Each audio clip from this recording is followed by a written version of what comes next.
উপস্থিত জুমার বৈঠকের মুসল্লিগণ,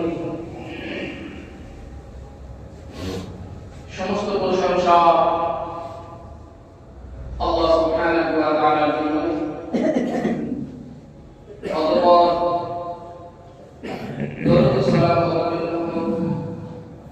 নবী মুহাম্মদ রাসূলুল্লাহ সাল্লাল্লাহু আলাইহি ওয়াসাল্লামের উপর আল্লাহুম্মা সাল্লি আলাইহি ওয়া বারিক আলাইহি। দ্বিতীয় পর্যায় 30তম পারা সূরা আল-ফাজর এর মধ্য থেকে আপাতত 15, 16, 17 ও 18 নম্বর আয়াত, চারখানা আয়াত আমরা সামনে তেলাওয়াত করেছি। অল্প সময় দিকে লক্ষ্য রেখে গুরুত্বপূর্ণ কিছু কথা আলোচনা করব। মাকে আল্লাহ তাবারাক ওয়া তাআলা আমাদের তৌফিক দেন। আমার তৌফিক ইল্লা বিল্লাহ। আমার আজকে আপনাদের সম্মুখে যে কথাগুলো বলার তার নির্যাস হবে, মানুষ সুখে থাকলে আল্লাহ শুকরিয়া আদায় করে, অনেক মানুষের দুঃখে থাকতে গেলে মানুষ নাফরমানি করে। তাহলে সুখের সময় আমি সম্মানীয়, দুঃখের সময় আমি বেইজ্জতি। এই কথা প্রসঙ্গে কিছু কথা এগিয়ে নিয়ে যাওয়ার জন্য আপনার সাথে এই কথাগুলো শেয়ার করতে মনে করছি। বর্তমান সময়ে প্রত্যেকটা মানুষ আল্লাহর দেওয়া নিয়ম নিয়ে ঘোরাফেরা করছে, চলাফেরা করছে। আর ম্যাক্সিমাম মানুষ অ্যান্ড্রয়েড মোবাইল ব্যবহার করছে। ওই অ্যান্ড্রয়েড মোবাইল ব্যবহার করতে গিয়ে যদি আপনি গুগল সার্চ দেন, কি বলে বর্তমান সময়ে সারা পৃথিবীতে নাম্বার 1 ক্রিমিনাল কে? তাহলে স্ক্রিনে একটা লোকের নাম ভেসে উঠবে। কথাটা নামটা যদি না বলে তাহলে আপনি বুঝতে পারছেন। অনুরূপ আজ থেকে 10, 10.5, 11,000 বছর আগে আল্লাহ সুবহানাহু ওয়া তাআলা এই পৃথিবীর জমিনখানাকে মানুষ দিয়ে উদ্বোধন করেছেন। সেই সময় থেকে পৃথিবীর বুকে যতগুলো বই আছে সমস্ত বই মন্থন করে স্টাডি করে ইতিহাসের পাতায় যদি আপনি নাম্বার 1 ক্রিমিনাল দেখতে চান, শুনতে চান, বুঝতে চান, তাহলে একটা লোকের নাম পাবেন, সেটা হচ্ছে ফেরাউন। আমি যে আয়াতগুলো আপনার সামনে তেলাওয়াত করেছি তার উপরের আয়াতের মধ্যে ফেরাউন শব্দ আছে। 30 পারা কোরআন, এই কোরআনটাকে যখন পূর্ণ আপনি দেখতে যাবেন, ফিরাউনের নাম আর নবী মুসার নাম যত পাবেন, অন্য কারোর নাম কত পাবেন না। তার মানে আল্লাহর এই জমিনে ফিরাউনের মতো আল্লাহর প্রকাশ্য দুশমন বিকল্প আর কেউ ছিল না। নাম্বার 1 আল্লাহর শত্রু, প্রকাশ্য দুশমন কে? ফিরাউন। আচ্ছা, কোরআনের ভিতরে আমি ঘুরি আলোচনা করার উদ্দেশ্যটা কি? যেখানে ফিরাউন সেখানে মুসা, যেখানে মুসা সেখানে ফিরাউন। এত ঘুরি আলোচনা করার পিছনে একটাই উদ্দেশ্য, আল্লাহ সুবহানাহু ওয়া তাআলা সারা পৃথিবীর মানুষকে বোঝাতে চেয়েছেন, শুনে রেখো, আল্লাহর জমিনে বেশি বাড়াবাড়ি করো না। কারণ বিগত দিনে হামান, সাদ্দাত, আবু জাহাল, আবু লাহাব সবচাইতে নিকৃষ্ট মানব জাতির মধ্যে নিকৃষ্টতম স্থানের অধিকারী ফিরাউন। এরা খুব বাড়াবাড়ি করেছিল। ওদের পরিণাম খুব ভালো হয়নি। আপনার ইতিহাস হয়তো জানা হবে, ফেরাউন ছিল বিতাড়িত সন্তান, মাতা পিতার কাছ থেকে তাকে বিতাড়িত হয়েছিল। ঘুরতে ঘুরতে ঘোরাফেরা করতে করতে করতে করতে করতে মিশরের কোন এক জায়গাতে সেই স্থান নেই, আর ওখানে আস্তে আস্তে আস্তে আস্তে জীবনের পানি জমাতে জমাতে মানুষের কাছে একটা ঐতিহ্যবাহী মানব রূপে রূপান্তরিত হয়, মানুষ থেকে সম্মান পেতে শুরু করলো। আর এই সম্মানের অধিকারী হতে হতে হতে হতে এক পর্যায়ে তার পাশে এসে একটা লোক বসে। তার আগ পর্যন্ত ফেরাউন এত আল্লাহ ছিল, যদিও সে দিন ইসলামের দীক্ষিত ছিল না, কিন্তু আল্লাহকে সে বিশ্বাস করত। এমনকি ইতিহাসের কথায় পাওয়া যায় যে ফেরাউন এত আল্লাহওয়ালা বান্দা ছিল যে সে দোয়া করতে গেলে আকাশ থেকে পানি পড়তো। অথচ তার ইতিহাসের নামটা কুখ্যাত হিসাবে চলে এলো। এক পর্যায়ে মানুষের কাছে যখন খুব সম্মানীয় ব্যক্তি হয়ে উঠলো, সেই সময় তার পাশে একটা লোক এলো, তার নাম হলো হামান। যতটুকুই আল্লাহর প্রতি তার বিশ্বাস ছিল ফেরাউনের, ওই সবগুলাকে বাদ দিয়ে তার ব্রেনটাকে বশ করতে শুরু করলো, বলেই করতে শুরু করলো। বাদশা নামদার মানুষের কাছে তো আপনার মান সম্মান ইজ্জত ভালোই দিচ্ছি, হ্যাঁ মানুষ তো আমার মান সম্মান ইজ্জত করছে, পরে এক কাজ করেন, আপনার কিছু কারিশমার আগে বাড়িয়ে নিয়ে চলেন, কি করা যায় এলাকার মানুষের মাঝে একটা ঘোষণা করেন কি যে অন্ততপক্ষে একবার অঞ্চলে যতগুলো মানুষ আছে বছরে একবার হতে গেলেও বাদশার সাথে সাক্ষাৎ করতে হবে।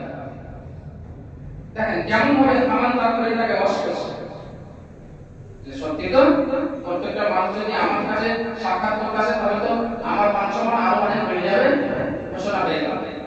কিছুদিন এই ব্যবসা চলবে, তারপর আমার আরেকবার একটা নাম টাইপ বলে বাদশা নামদার বছরের মধ্যে প্রত্যেকটা মানুষ আমার সাক্ষাৎ করতে আসছে, এক কাজ করে এবারে বছর নয় প্রত্যেক মাসে যাতে প্রত্যেকটা মানুষ আমার সাথে সাক্ষাৎ করতে আসে। ঘোষণা হলো, তাই শুরু হলো। আরো কিছু এক ধাপ এগিয়ে তার মান সম্মান বেড়ে গেল। এবার হামান তখন বলছে বাদশা নামদার মানুষকে যেটা আপনি বলছেন সেটাই শুনছেন, এক কাজ আপনার কাছে আর আশা লাগবে না। প্রত্যেকটা মানুষের মাঝে একটা কথা জানি যে প্রত্যেকটা মানুষ আমার ছবি মানে ফেরাউনের ছবি আপনার বাড়িতে টাঙিয়ে রাখবে, সকালবেলা যখনই বাড়ির বাইরে যাবে অন্তত একবার বলতে গেলেও ফেরাউনের ছবিটা দেখে বাড়িতে টাঙিয়ে রাখবে। সেটাই ঘোষণা হলো, প্রত্যেকটা মানুষের বাড়িতে বাড়িতে কার ছবি, ফেরাউনের ছবি। কথা শুনে কিছু কাজের বিয়ের আছে কি নেই একটু আপনাকে বিবেকটা ঘোরাবার জন্য আপনার বিয়ের কথা দিচ্ছি। সেটাই হলো সম্মানিত উপস্থিতি। এরকম করে কথা বলতে গেলে অনেক কথা গভীরতা চলে যায়। আমি যে কথাগুলো আয়াতগুলো আগে তেলাওয়াত করে রেখেছি ওই আয়াতগুলো অংশগ্রহণ করি। এক পর্যায়ে হামান বলল যে প্রত্যেকটা মানুষ সকালবেলা বাড়ি থেকে বের হওয়ার সময় আপনার ছবির সামনাসামনি না হওয়া পর্যন্ত তারা কোনো কাজ শুরু করে না, বাড়ি থেকে বের হয় না। এমন তো অবস্থায় মানে ফিল্ড এরকম একদম কমপ্লিট, এলাকা একদম সম্পূর্ণ কমপ্লিট হয়ে গেছে। এবারে আপনি আল্লাহ দাবি করুন। সেই সময় ফেরাউন বলল আনা রাব্বুকুমুল আ'লা, আমি সবচেয়ে বড় আল্লাহ। তার পরিণাম কি হয়েছিল আমরা জানি। কোরআনের ভাষায় আল্লাহ সুবহানাহু ওয়া তাআলা সেই সমস্ত বর্ণনা করেছেন। এখানে যে কথাটা বলছেন ওয়া ফিরআউনা বিল আওতাদ আল্লাযীনা তাগাউ ফিল বিলাদ ফাআকবারু ফীহা ফাসাদ ওয়া ফিরআউনা বিল আওতাদ, তোমরা কি ওই পেরেক কলা ফেরাউনকে দেখো নাই, জানো না? পেরেক কলা ফেরাউন কথাটা ভুলে গেছিস। আর নাম কি দিয়েছে ফিরআউনা দিল আওতাদ, দিল আওতাদ মানে কাঁটাওয়ালা ফেরাউন, পেরেক কলা। এরা সেন্টারে একটা কি পেরেক কলা ফেরাউন কেন বললেন?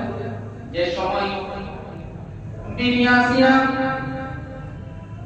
ফেরাউনকে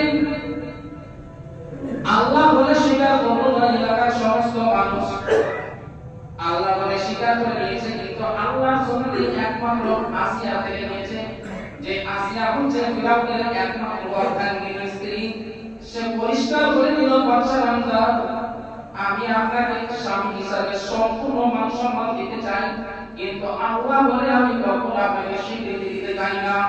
অনেক ইতিহাস, অনেক কাহিনী, অনেক কথা বন্ধরে আমার সেই সময় দুষ্ট রাজা ইবলিস ওই ফিরাউন বাদশা রামদা আসিয়ার উপরে জুলুম চালাতে গিয়ে জিদ করে উত্তপ্ত পাথরের বেশিকে নিয়ে হাতে পেরে ফেলেছিল, হাতে কাটা মেরেছিল।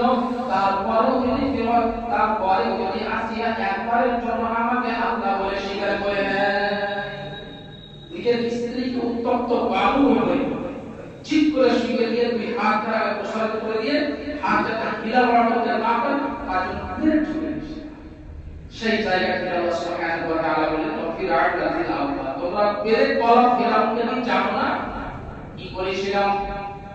আল্লাযীনা তাগাউ ফিল বিলাদ, সমস্ত শহরের নগরে ফিতনা তারা চরম পর্যায়ে গড়িয়েছিল। ফাআকসারু ফিহা ফাসাদ, ফাসাদ পর এমন ব্যাপক হারে করেছিল যে তারপর ফাসাদ করতে ওরা আল্লাহ জমিনে আর অন্য কেউ ছিল না। ফাআকসারু ফিহা ফাসাদ ফাসাব্বা আলাইহিম রাব্বুকা সাওতা আযাব ইন্না রাব্বাকা লাবিল মিরসাদ। সুতরাং আল্লাহ সুবহানাহু ওয়া তাআলা মানুষকে শিক্ষা দেওয়ার জন্য একটা মুহূর্ত দিয়ে থাকেন। ওই মুহূর্তের মধ্যে যদি ও নিজেকে সুধার করে নিতে পারে তাহলে ঠিক আছে, নতবা فأكثر فيها الفساد فصب عليهم ربك صوت عذاب, আল্লাহ সুবহানাহু ওয়া তাআলা তাকে আযাবের খারাপ জন্য প্রস্তুত আছে। ইন্না রাব্বাকা লাবিল মিরসাদ, আল্লাহর চাবুক মানুষের উপরে থামতে পারে না। এবারে যে আয়াতগুলো আমরা সামনে তেলাওয়াত করেছি ওই আয়াতের কাছাকাছি চলে এসেছি, ফাআম্মাল ইনসানু ইযা মাবতালাহু রাব্বুহু ফাআকরামাহু ওয়া না'আমা। সম্মানিত উপস্থিতি, মানুষ যখন শারীরিক দিক দিয়ে বিজনেস পারপাসে চলাফেরা করার দিক দিয়ে সব রকম দিক দিয়ে যখন পারফেক্ট থাকে 100%, তখন মানুষ বলে রব্বি আকরামান, আমাদেরকে আল্লাহ সুবহানাহু ওয়া তাআলা সম্মান দিয়েছেন। ফাআম্মাল ইনসানু ইযা মাবতালাহু রাব্বুহু ফাআকরামাহু ওয়া না'আমা, মানুষ যখন ধন সম্পদ পায়, মানুষ যখন সম্মান পায়, মানুষ যখন মানুষের কাছে ইজ্জত পায়, সেই সময় মানুষ আল্লাহর শুকরিয়া আদায় করে নিয়ে বলে আল্লাহই তো আমাদের রব্বি ওয়া আকরামান, আল্লাহ সুবহানাহু ওয়া তাআলা আমাদেরকে এই সম্মান দিয়েছেন। ওয়া আম্মা ইযা মাবতালাহু ফাকাদা আলাইহি রিজকাহু ফায়াকুলু রব্বি আহানান, ওই সমস্ত মানুষগুলোর কাছ থেকে যখন ধন সম্পদ সুখ স্বচ্ছন্দ সবকিছু ভুলে যায়, তখন ওই লোকগুলাই আবার বলে রব্বি আহানান, আমাদের আল্লাহ আমাদেরকে অপমান করেছে। মানুষের নেচার দেখেন, সুখের সময় বলছে যে আমাদেরকে আল্লাহ সম্মান করেছে, দুঃখের সময় বলছে যে আল্লাহ আমাদেরকে অপমান করেছে। তারপরে কারাই দেখেন কাল্লা কাল্লা, এমন কখনো নয়, কখনো নয়, হরগিজ নয়। তোমরা যখন সুখে থাকবে তখন তোমাদেরকে আল্লাহ সম্মান দিয়ে করেছে, তোমরা যখন দুঃখে থাকবে তখন আল্লাহ তোমাদেরকে বেইজ্জত করেছে। এটা কখনো হতে পারে না, এটা কখনো হতে পারে না। জেনে রাখো, তোমার কাছে যখন ধনের পর ধন, টাকার পর টাকা, টাকার পর টাকা, গাড়ির পর গাড়ি, বাড়ির পর বাড়ি, সম্পত্তির পর সম্পত্তি চলে আসছে, চলে আসছে, চলে আসছে, আপনাকে জেনে নিতে হবে এটাও আল্লাহর পক্ষ থেকে মান সম্মান ধন দিয়ে আল্লাহ আপনাকে পরীক্ষা করতে চাইছেন। আপনি পরীক্ষার মধ্যে আছেন, এমনটা নয় যে আপনাকে আল্লাহ সম্মানীয় করেছেন, এমনটা কথা নয়। আল্লাহ কোরআনে বলেছেন, এবারে মান সম্মান ধন দৌলত এগুলোর মধ্য দিয়ে আল্লাহ সুবহানাহু ওয়া তাআলা আপনাকে পরীক্ষা করতে চাইছেন। যে পরীক্ষায় ফেল হয়েছিল কে? কারণের ঘরের কোনো অভাব ছিল? কয়েকশো উট লাগতো তার খালি গোডাউনের চাবিগুলোকে ঘুরিয়ে দিয়ে ওনার জন্য এক জায়গা থেকে কয়েকশো উট গোডাউনে যে তালাগুলো মারা থাকতো সেই তালাগুলোর চাবি ঘুরিয়ে দিয়ে ওনার জন্য কয়েকশো উট লাগতো। তাহলে কত পরিমাণ মাল আল্লাহ সুবহানাহু ওয়া তাআলা কারণকে দিয়েছিলেন। কারণ কোন সম্পত্তিওয়ালা ব্যক্তি হতে গেলেও ধনের কিন্তু সে অপব্যবহার করেছিল, ধনের অপব্যবহার করেছিল। সুতরাং ওই কারণের সাথেও আল্লাহ সুবহানাহু ওয়া তাআলা যে ব্যবহার করেছেন, যে আচরণ করেছেন, সেটাও ইতিহাসের পাতায় মানুষের জন্য একটা দৃষ্টান্ত। ওই মতো নবী আইয়ুব আলাইহিস সালাতু ওয়াস সালাম তিন যদি চাইতেন তো কারুনের কি ধন, হামান সাদ্দাদের কি ধন, ফিরাউনের কি ধন, নবী শুআয়ব আলাইহিস সালাতু ওয়াস সালামের ধনের কাছে কিচ্ছু লাগতো না, সব মসজিদ ফিক্কা পড়ে যেত। অথচ নবী আইয়ুব আলাইহিস সালাতু ওয়াস সালাম মুমূর্ষ অবস্থায়, অসুস্থ অবস্থায় তার দখলে সেই সম্পত্তি, যে সমস্ত প্রপার্টি ছিল, সবকিছুই মাইনাস হলো। এমনকি পাড়ার লোক, গ্রামের লোক তাকে আর নিজের কাছে রাখতে রাজি নয়। একে দুই প্রাণের অর্ধাঙ্গিনীগুলাও ইতিহাসের পাতায় তালাক নিয়ে তারা দূরে সরে গিয়েছিল। আশেপাশে থাকতে বলা কেউ ছিল না। সেই সময় কি নবী আইয়ুব আলাইহিস সালাতু ওয়াস সালাম আল্লাহর আরাধনা থেকে, আল্লাহর শুকরিয়া থেকে পিছিয়ে পড়ে গিয়েছিলেন? পিছিয়ে সরে যাননি। সর্বক্ষণ সর্বদা আল্লাহ সুবহানাহু ওয়া তাআলা হামদ সানা, সিদ্ধ সানা, জিকির আজকারের মধ্য দিয়ে সবকিছু বিপদের মুখোমুখি হয়ে সেইগুলাকে কষ্টকে সহ্য করে আল্লাহ সুবহানাহু ওয়া তাআলা শুকরিয়া আদায় করে একজন বিখ্যাত ইতিহাসের পাতায় তিনি নাম লিখিয়ে গেছেন। সম্মানিত উপস্থিতি, এই সমস্ত কথাগুলো বলতে গিয়ে আপনাকে যে কথাটা বলি, অন্য করে আল্লাহ তাবারাক ওয়া তাআলা বলেন, ফাযকুরুনি আযকুরকুম ওয়াশকুরুনি ওয়া লা তাকফুরুন। ফাযকুরুনি আযকুরকুম, বিশ্বের মানব জাতিকে তোমরা তোমার আল্লাহকে স্মরণ করো। যে কোনো অবস্থায়, যে কোনো সময়ে, যে কোনো জায়গাতে, যে কোনো স্থানে, যে কোনো প্রান্তে তোমার আল্লাহকে তুমি যখন স্মরণ করবে, আযকুরকুম, তোমার আল্লাহ তোমাকে স্মরণ করবে। আল্লাহর জমিনে চলাফেরা করতে গিয়ে আপনার কাগজে একটা মিম্বারের প্রধানের, এমপির, মন্ত্রীর সহি লাগবে। সেই সহিটা নেওয়ার জন্য, সেই সিগনেচারটা নেওয়ার জন্য আপনি টাইম করছেন, কোন টাইমে যেতে গেলে আমি মিম্বার প্রধানকে পাবো, তারপরেও তার সিগনেচারটা পাবো কি পাবো না। রাতের অন্ধকারে যদি চলে যান তখন তো সিগনেচার পাবেনই না, উপরন্তু ওখান থেকে লাঞ্ছিত বিকৃত হয়ে ফিরে আসতে হবে। সুতরাং পৃথিবীর দরজা বন্ধ হয়ে যাবে, যেমন যেমন গভীর রাত হবে, আমার আল্লাহর দরজা কতটাই খুলে যাবে। পৃথিবীর দরজা বন্ধ হতে গেলে তোমার আল্লাহর দরজা সবসময় খোলা আছে। তুমি যে কোনো প্রান্তে, যে কোনো অবস্থায় তোমার আল্লাহকে খালেস নিয়ে তুমি স্মরণ করবে, ডাক দিলে আযকুরকুম, তোমার আল্লাহ তোমাকে স্মরণ করার জন্য প্রস্তুত আছে। ওয়াশকুরুনি ওয়া লা তাকফুরুন, শুকরিয়া আদায় করো, শুকরিয়া আদায় করো। ওয়া লা তাকফুরুন, কখনো তোমরা আল্লাহর নাফরমানি করো না। কারণ যারাই আল্লাহর জমিনে আল্লাহর নাফরমানি করেছেন তাদের রীতিমতো আল্লাহ সুবহানাহু ওয়া তাআলা সাইজ করেছেন। ওই সূরা ফাজরের ভিতরে আরেকটা আয়াত আছে, ওয়া সামুদাল্লাযীনা জাবুস সাখরা বিল ওয়াদ।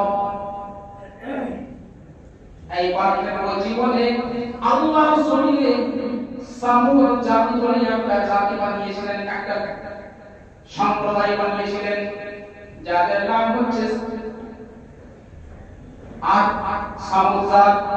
নবী সাল্লাল্লাহু আলাইহি ওয়াসাল্লামের বংশধর তারা কওমের লোকদেরকে আগে সামুদ বলা হয়। সামুদ সম্প্রদায় তাদেরকে আল্লাহ সুবহানাহু ওয়া তাআলা এত শক্তিশালী করেছিলেন। ওয়াসামুদাল্লাযীনা জাবুস সাখরা বিল ওয়াদ, যে পাহাড়গুলোর কাছাকাছি আমরা যেতে ভয় করি, যে পাহাড়ের পাথরগুলো একটা আমরা ইলাতে লড়তে পারি না, তাদেরকে আল্লাহ সুবহানাহু ওয়া তাআলা এত শক্তিশালী, এত ক্ষমতা দিয়েছিলেন যে ওই পাহাড় কেটে তারা ঘর বানিয়েছিলেন। সেই কথাটা কোরআনের ভিতরে আল্লাহ সুবহানাহু ওয়া তাআলা ওয়াসামুদাল্লাযীনা জাবুস সাখরা বিল ওয়াদ, পাহাড় কেটে তারা ঘর নির্মাণ করেছিল, ঘর তৈরি করেছিল। অথচ আল্লাহর জমিনে তারা আল্লাহকে স্বীকৃতি দেয়। তাদেরকে যদি বলা হলো যে তোমরা আল্লাহর জমিনে আল্লাহ শুকরিয়া আদায় করো, ওসবের আমাদের প্রয়োজন নেই।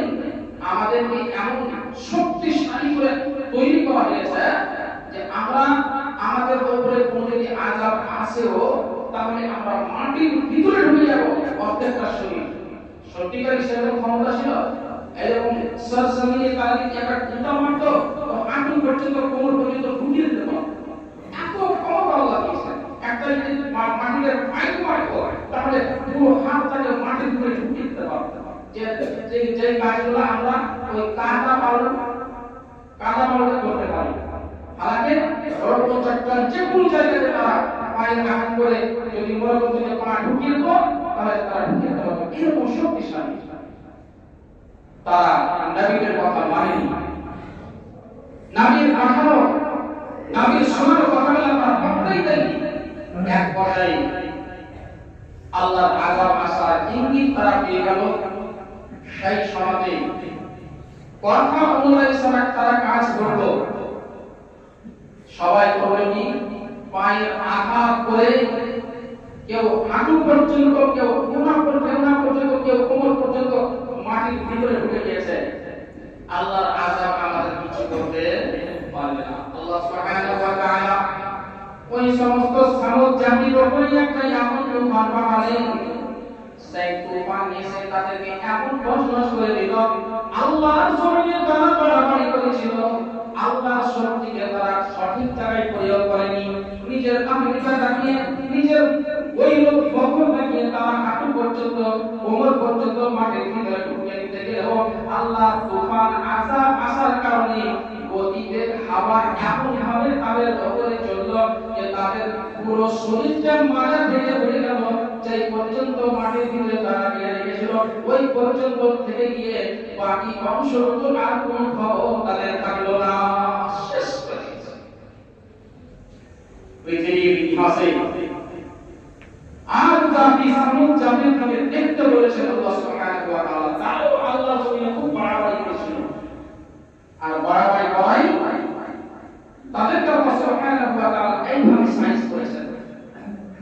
বর্তমান সময়ে যে লোকগুলা বাড়াবাড়ির চরম শিখরে পৌঁছাবার চেষ্টা করছে, এখনো পৌঁছাতে পারেনি, তার ধারে কাছে যেতে পারেনি, কিন্তু যারা চেষ্টা চালিয়ে যাচ্ছে, বিশ্বাস করুন, যখনই ফিরআউনের মতো কুখ্যাত ব্যক্তি আল্লাহর জমিনে জন্ম নিয়েছে, সেই সময় মুসার মতো লোক আল্লাহ একটা পাঠিয়ে দিয়েছেন তার আমনে সামনে মোকাবিলা করার জন্য।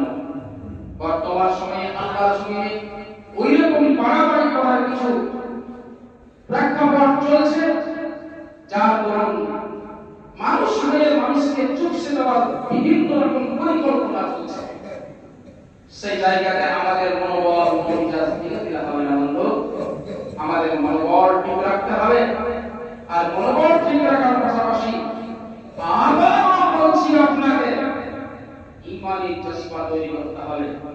বিগত দিনে যারাই বাড়াবাড়ি করেছে, যারাই পর্যায়ে বাড়াবাড়ি করেছে, তাদেরও তার ইতিহাসে স্বর্ণ অক্ষরে লেখা আছে, কিন্তু সেই সমস্ত মানগুলা কুখ্যাত ব্যক্তি হিসাবে ওই জায়গাতে যেই সমস্ত আল্লাহর জমিনে আল্লাহর প্রিয় বান্দা জীবনের টাইমগুলাকে অতিবাহিত করে গিয়েছেন, সত্যিকারী আকাশ থেকে পাঠানো বাণীগুলাকে, নবীর রেখে যাওয়া সুন্নাহগুলাকে এক এক করে ফলো করেছে, নিজের জীবনে বাস্তবায়ন করেছে, আল্লাহর জমিনে তারা দ্বীন ইসলামকে কায়েম করেছে।